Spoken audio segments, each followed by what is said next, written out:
ఒక బీజేపీకి సంబంధించినటువంటి ఒక ఎమ్మెల్యే ఈరోజు జగన్మోహన్ రెడ్డి గారి గురించి, జగన్మోహన్ రెడ్డి గారి కుటుంబం నుంచి, భారతి గారి గురించి మాట్లాడడము అసలు జగుర్పు వస్తుంది. ఎట్లొస్తాయా నీకు ఇట్లా మాట్లాడేదానికి? 5 సంవత్సరాలు ఆమె భర్త ముఖ్యమంత్రిగా ఉన్నారు.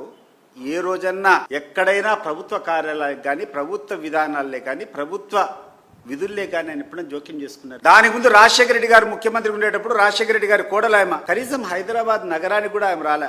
ఆమె మీద కూర్చొని 400 కేజీలు బంగారు అంటావు, కేసులు అంటావు, ఏదైనా అంటావు. నీకు తెలుసా అసలు ఆమె చేసే కార్యక్రమం ఏందో మీకు తెలుసా? నాకు తెలుసు కాబట్టి నేను చెప్తాను. పులివెందులకు పోయి చూడిపో. వెంకటప్ప స్కూల్ అనేటువంటి స్కూల్లో 1000 మంది పేద విద్యార్థులకు చదువుతో పాటు, యూనిఫామ్తో పాటు, బట్టలతో పాటు, పుస్తకాలతో పాటు వాళ్ళకు కావాల్సినటువంటి షూస్ దగ్గర నుంచి, సాక్స్ దగ్గర నుంచి అన్ని ఇచ్చేటువంటి కార్యక్రమం గడిచిన 10 సంవత్సరాలు, 10-15 సంవత్సరాల నుంచి భారతమ్మ గారి ఆధ్వర్యంలో జరుగుతుందో లేదో ఒకసారి చూడు.